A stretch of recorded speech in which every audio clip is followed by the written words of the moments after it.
Hi guys, right, I'm back with another video. Now this time I'm talking about over-emotional stimulation in people with autism, by which I mean becoming over-emotional about even the smallest of situations or circumstances, which is very common for people with autism, and there is a dark side and a light side to it, which I will get into.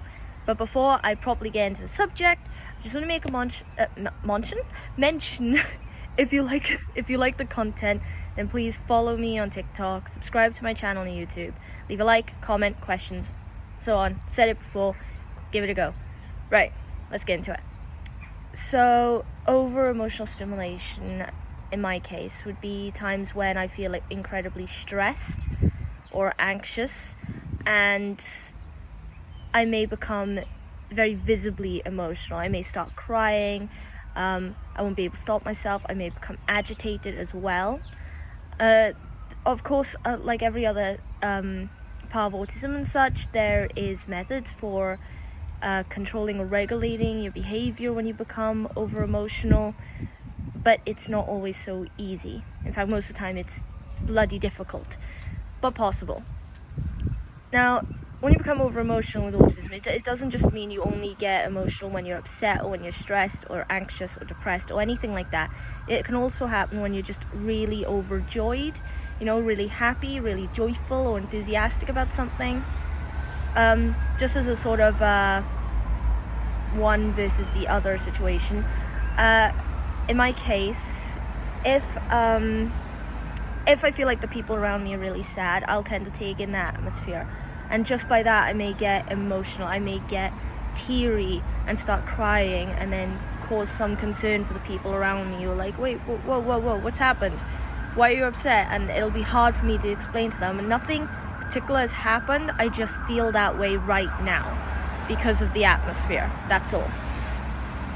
But vice versa, it's like when I find a show or an anime or a book I really, really enjoy, and someone is okay with me talking to them about it, I will talk a million miles an hour. I will get super excited, visibly so.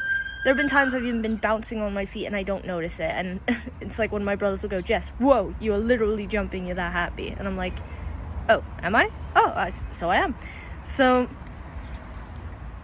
now, there's this thing with autism called stimming, which is the idea of repetitive behaviors or repetitive noises, repetitive rocking, for instance like flapping your hands or making strange noises. That is common for people with autism, but again, it depends on how severe on the spectrum your autism is physically. Is it a very obvious diagnosis, or is it less obvious and not so many people will notice that you have autism? So now here's the thing, those actions can either happen when you're really, really sad or when you're really, really happy. So it's not just one or the other, it depends.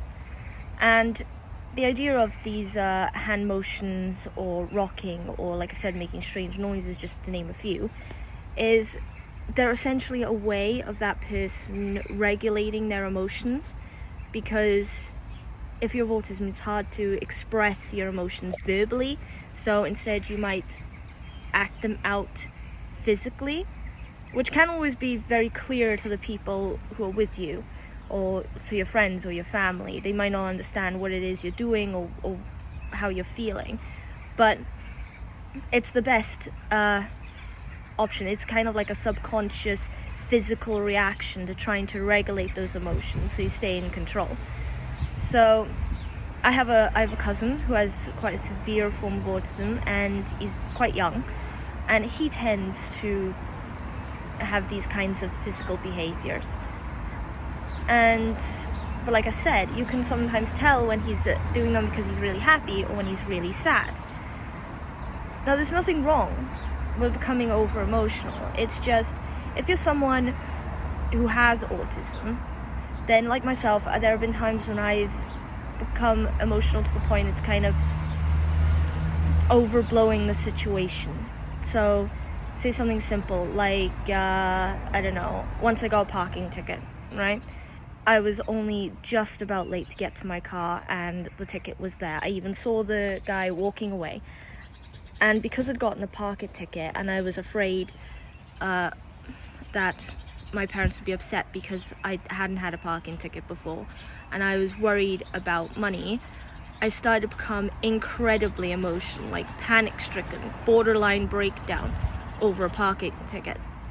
And it took me a while. I was on my own, and in the car park I was literally grabbing my hair. I was crying. I was trying hard not to cry out loud because I didn't want people to notice in case they thought there was something wrong with me. And at the same time, I felt like I needed to cry. I needed to let it out, or else it was gonna cause me some sort of physical pain, like a headache. That's happened to me plenty of times, a headache when I'm really emotional.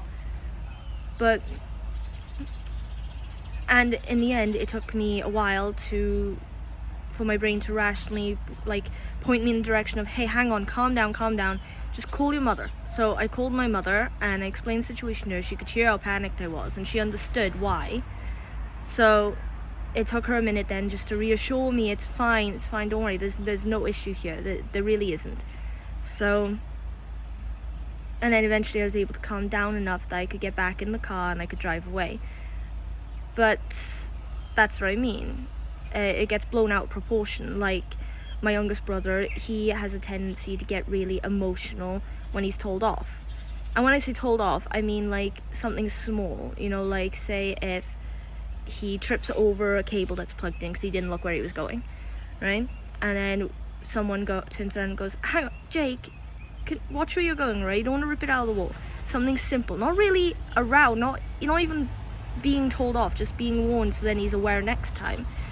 And sometimes to him that comes across as a full-blown row, and he'll get really, really upset, feel like he's done something wrong, and really angry and borderline depressed. And it's very clear and obvious, or even a little snappy. And that's because he's taking it from, in an emotional standpoint, he's taking it from a small thing to a really, really huge thing. So there's kind of like, a lot of the time, if you have autism and your emotions get out of control, there's kind of only one level they can go, which is massive. Not small because of a small situation, not a little bit of panic, not a medium size, but straight to full-blown crisis mode.